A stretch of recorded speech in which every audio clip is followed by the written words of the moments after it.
Puluhan remaja dari kedua kelompok ini terlibat perang sarung dan saling serang di Jalan Raya Kelean, Socah Bangkalan, Jawa Timur. Sementara itu, di lokasi berbeda di wilayah Tanah Merah Bangkalan juga terjadi aksi serupa. Aksi perang sarung sejumlah pemuda ini berujung menjadi tawuran hingga menutup jalan.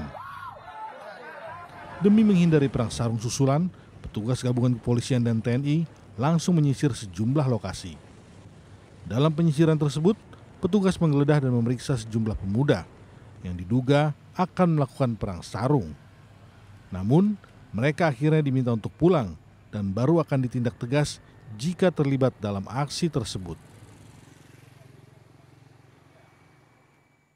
Khususnya pada jam 12, terutama menjelang sahur dan setelah sahur. Jadi kita harus tegas ya. Jadi kita apabila ada yang melakukan lagi kayak kemarin lomba sarung yang berujung saling serang, kita akan melakukan tindakan tegas dan kita proses. Kita akan bawa ke Polres Bangkalan.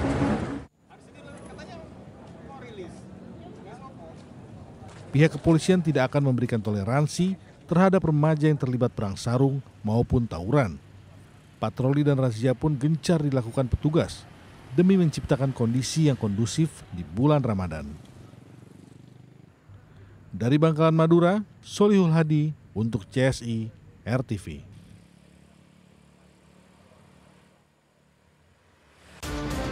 TKP 8787 Lombok Pati.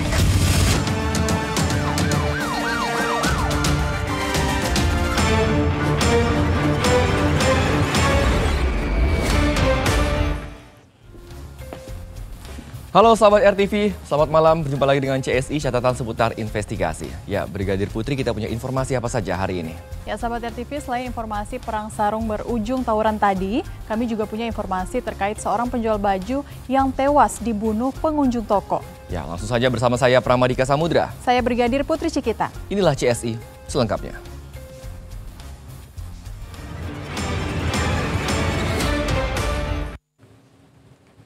Kita ke informasi pertama di CSI, sahabat diduga tidak terima ditegur. Seorang pembeli menikam penjual baju di kawasan Tangerang, Banten. Korban pun tewas dengan luka tusuk di sekitar dada dan perut. Usai menikam, pelaku sempat kabur, namun warga mengejarnya dan merusak mobil pelaku.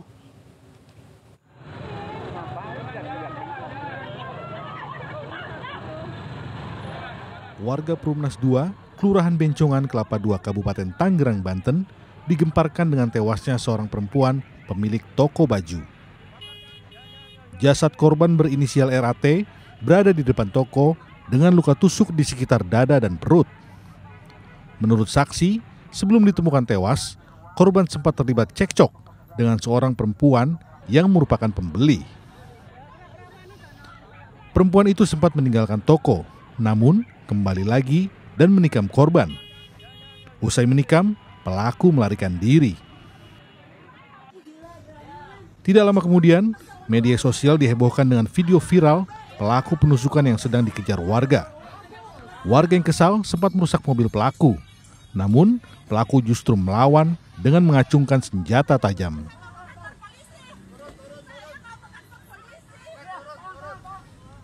Pelaku berinisial DN akhirnya menyerahkan diri ke polisi.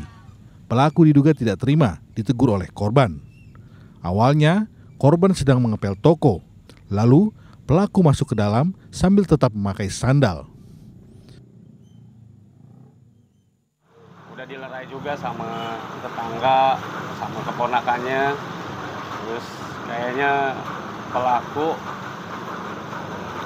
dikira mau pergi gitu kan, kelihatannya mau pergi, ternyata keluar bawa sajam. Pas saya lihat itu dikira pentungan gitu kan, ternyata pas saya ke depan lihat korban udah tergeletak kayak gitu sih. Alhamdulillah berkat kesigapan rekan-rekan petugas, ya pelaku sudah berhasil diamankan dan saat ini sedang menjalani pemeriksaan untuk mempertanggungjawabkan perbuatannya. Jasad korban kemudian dibawa ke Rumah Sakit Umum Tangerang untuk diotopsi. Dari Tangerang, Banten, Andrianto untuk CSI RTV. Informasi selanjutnya mengira sang anak sedang bertugas menjadi prajurit TNI. Ternyata sang anak justru telah menjadi korban pembunuhan setahun yang lalu. Tersangka yang akhirnya berhasil ditangkap polisi mengaku nekat membunuh korban atas dasar penipuan uang tunai mencapai ratusan juta rupiah.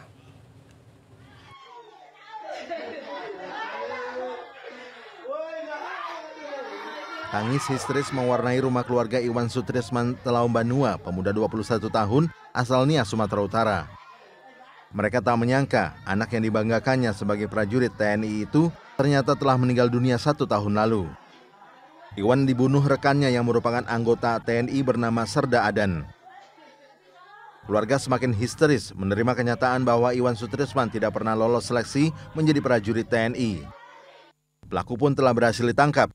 Dari pengakuannya, motif pembunuhan korban adalah murni penipuan. Serda AM ini beserta seorang warga sipil berinisial MAA telah mengaku menghilangkan nyawa IST ini dengan cara dibunuh, ditusuk di bagian perut, kemudian jenazahnya dibuang di jurang di daerah Talawi, Sumatera Barat. Dari keterangan pelaku, Iwan Sutrisman memang pernah mengikuti seleksi calon siswa Bintara TNI AL tahun 2022 namun gagal. Bersama rekannya, Serda Adan pun memanfaatkan ketidaklolosan korban untuk meraup untung 200 juta rupiah lebih dengan menjanjikan korban akan lolos menjadi prajurit TNI. Untuk meyakinkan keluarga selama menghilangnya Iwan Sutrisman, pelaku selalu memperlihatkan satu foto yang sama, yakni foto korban saat mengenakan seragam TNI. Dari Nias, Sumatera Utara, Wahyu Maulana untuk CSI RTV.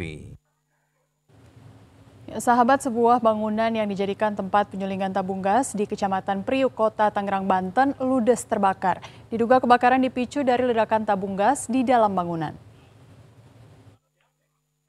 Astagfirullahaladzim. Tahu ini perumahan mana ini? Kobaran api membumbung tinggi dari sebuah bangunan yang dijadikan tempat penyulingan tabung gas di Kecamatan Priuk, Kota Tangerang, Banten. Ledakan yang terus terjadi hingga terdengar sampai radius 4 km membuat warga di sekitar lokasi panik. Sejumlah warga berusaha memindahkan mobil serta menyelamatkan barang berharga lainnya. Diduga, api muncul dipicu adanya ledakan salah satu tabung gas saat karyawan sedang melakukan penyulingan. Akibat kebakaran itu, 3 karyawan terluka bakar. Penyulingan tabung gas. Sebetulnya ini bekas pabrik, yang setahu saya sih bekas pabrik mebel. Kita langsung menerjunkan 9 unit mobil karena memang ledakannya radiusnya sudah hampir 3-4 kilo itu radius ledakannya. Kita juga khawatir, jadi kita langsung menerjunkan 9 unit mobil. Atas dulu, amanin. Api baru berhasil dipadamkan setelah 3 jam dengan menerjunkan 9 mobil damkar Kota Tangerang. Kini, kasus tersebut masih dalam penyelidikan Polsek Jatiuwung, Polres Metro Tangerang Kota. Dari Tangerang, Banten, Andrianto untuk CSI RTV. Nasib tragis dialami oleh seorang wanita muda bernama Nyimas Aryani di Kota Padang, Sumatera Barat. Selain menjadi asisten rumah tangga, ia ternyata juga disuruh oleh majikannya untuk menjadi seorang pengemis di jalanan. Ya, ironis karena pendapatannya kurang saat mengemis, ia justru dianiaya hingga meninggal dunia. Sahabat, kita simak selengkapnya dalam liputan Mendalam CSI bagian pertama. Kisah pilu asisten rumah tangga.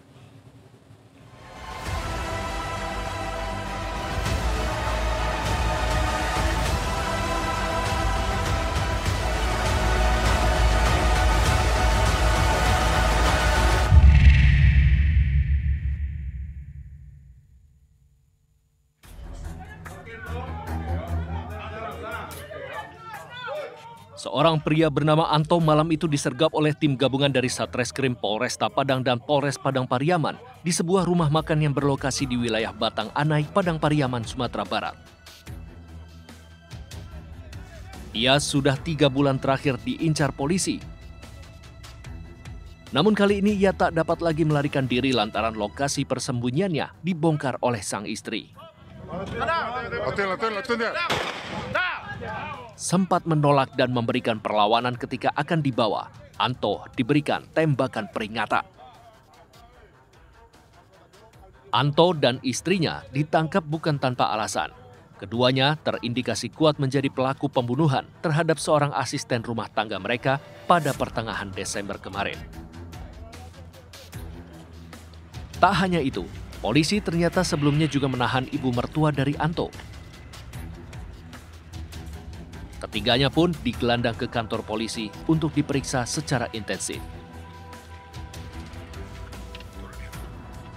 Setelah menjalani pemeriksaan, terungkap jika ada beberapa pelaku lain yang terlibat.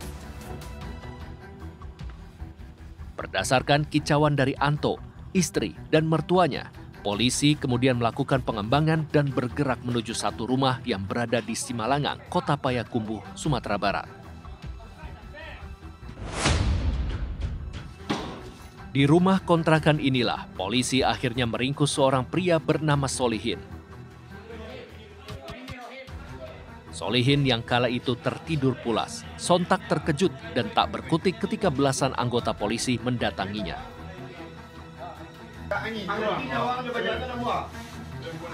Pria yang masih berusia 21 tahun itu diduga ikut terlibat dalam aksi penganiayaan terhadap Nyimas Aryani, asisten rumah tangga mereka. Solihin, Anto, Nanda, dan Denny, keluarga ini memperkerjakan korban selama hampir 1 bulan.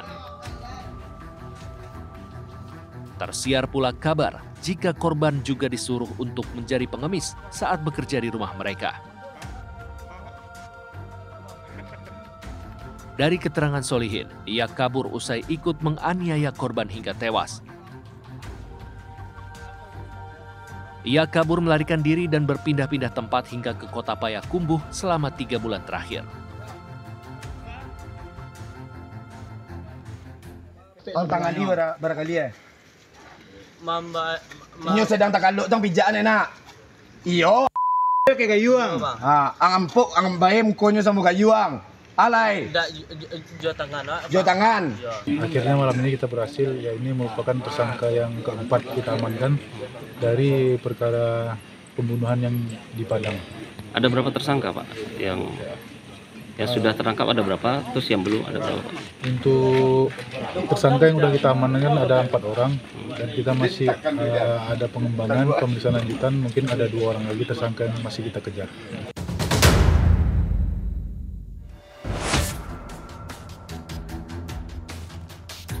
Nyimas Aryani, usianya baru 21 tahun kala bekerja di rumah keluarga itu.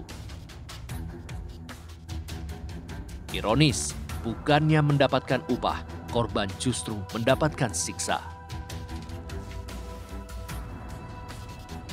Rumah kontrakan yang berlokasi di Rimbo Tarok, Kuronjani, Kota Padang ini menjadi saksi bisu peristiwa naas yang menimpa Aryani. Pada 14 Desember 2023 lalu, ia dianiaya hingga meninggal dunia. Peristiwa ini terbongkar kala tetangga curiga akan kematian janggal yang dialami oleh korban.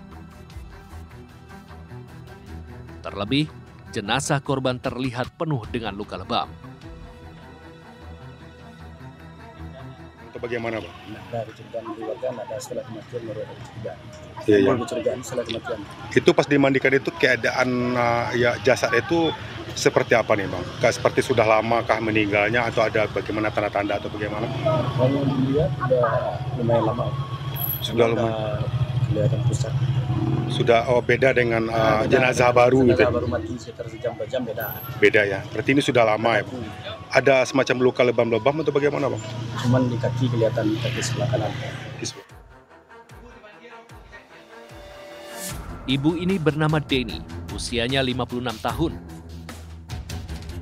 Rumah kontrakan itu ia tempati bersama 5 orang lainnya. Saat diinterogasi, ia menyangkal telah terlibat dalam penganiayaan yang berujung pada kematian korban. Nama aku tinggal? Iya. Tidak semua landar dong? Tidak semua landar ya? Tidak. Ibu dipanggil waktu kejadian atau setelah kejadian?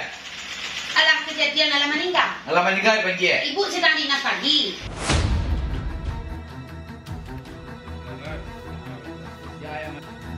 Sedangkan wanita ini bernama Nanda, anak kandung dari ibu Denny. Nanda bersama suaminya Anto sehari-hari tinggal di rumah kontrakan itu dan diduga kuat menjadi dalang dari rentetan kejadian naas yang menimpa korban. Apa yang terjadi sungguh di luar akal sehat manusia. Bagaimana mungkin seorang wanita muda bisa sampai tereksploitasi sedemikian rupa hingga berujung kehilangan nyawa? Mengapa pula para pelaku bisa sedemikian tega terhadap korban? Dari Padang, Sumatera Barat, Joabdi Nursyah untuk CSI RTV. Rekan-rekan, segera saya umumkan pada malam hari ini kita melakukan upaya penangkapan upaya paksa terhadap DPO tersebut. Aksi maling mencuri 2 sepeda motor milik warga di lokasi yang sama terekam CCTV. Ya, informasinya usai jeda, CSI kembali sesaat lagi.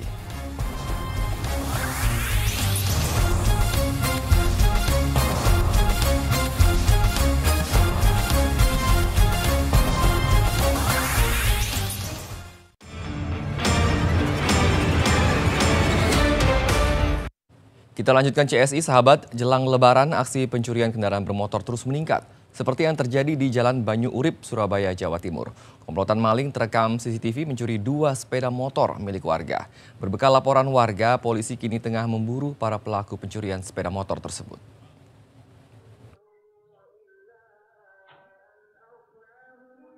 Aksi komplotan maling mencuri 2 motor warga di Jalan Banyu Urip, Wetan Tengah, Gang Buntu 1, Surabaya, Jawa Timur, terekam CCTV. Pelaku yang diduga berjumlah 6 orang itu sempat terlihat mondar-mandir ke dalam gang.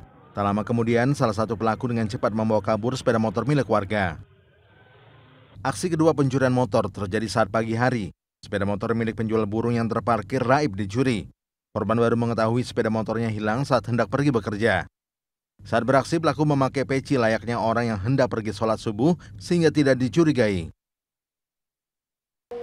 Kalau lihat di CCTV-nya itu jam 4. Yang diambil sama malingnya itu. Taunya mau kemana bapaknya? Mau berangkat kerja. Mau berangkat kerja? Ya jam 6 udah nggak ada sepeda saya itu.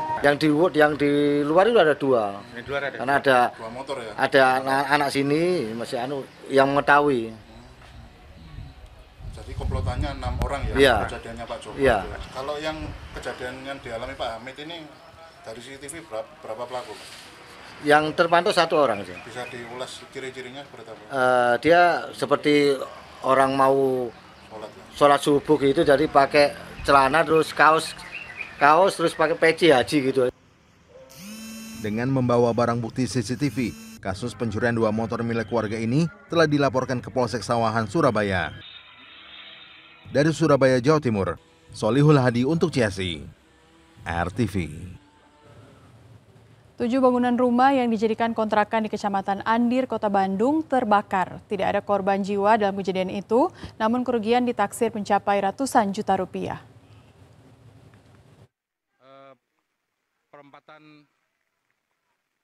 Kobaran api melahap 7 rumah kontrakan di Jalan Kebun Jeruk, Kecamatan Andir, Kota Bandung. Petugas pemadam kebakaran yang tiba di lokasi langsung berjibaku berupaya memadamkan si jago merah. Akses yang sempit ditambah kerumunan warga di sekitar lokasi membuat petugas sempat kesulitan memadamkan api meski diguyur hujan lebat. Selain itu, banyaknya material yang mudah terbakar menambah kobaran api sulit dijenakkan. Untuk akses pemadam kebakaran mungkin untuk jalan, jadi untuk kita tadi dari belakang ternyata dari belakang susah, jadi untuk sini mungkin untuk selang juga cukup lumayan jauh, sekitar kurang lebih jadi ada 20 selang lah.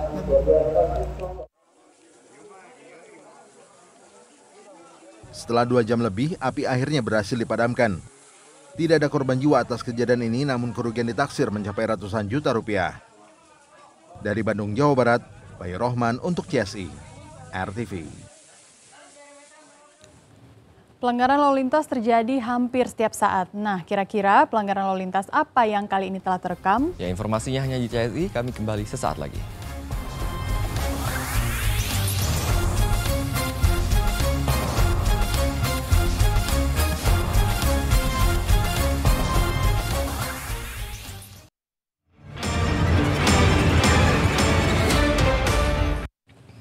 Sahabat, pelanggaran lalu lintas terjadi hampir setiap hari dan kali ini pelanggaran lalu lintas apa yang sudah terekam? Mari kita lihat bersama-sama. Nah, sahabat, ini merupakan video pelanggaran lalu lintas ya. Kalau dilihat di sini, oke, ini malam hari dan harus ngapain tuh motor di sini? Lawan arus begitu, ini banyak sekali sahabat pelanggaran. Aduh, ya ampun, hampir saja tertabrak ini sahabat ya. Ingat sahabat, Anda yang mengemudi sepeda motor dengan melawan arah dapat menjadi tersangka utama dan satu-satunya pihak yang disalahkan jika sampai terjadi kecelakaan. Meski yang menabrak orang lain, tetap saja tindakan Anda salah karena melawan arah sehingga memicu kecelakaan. Nah, sahabat, pelanggaran ini sudah diatur dalam pasal 287 ayat 1 dan 2 Undang-Undang Lalu Lintas dan Angkutan Jalan, bisa dipidana kurungan paling lama 2 bulan atau denda paling banyak Rp500.000.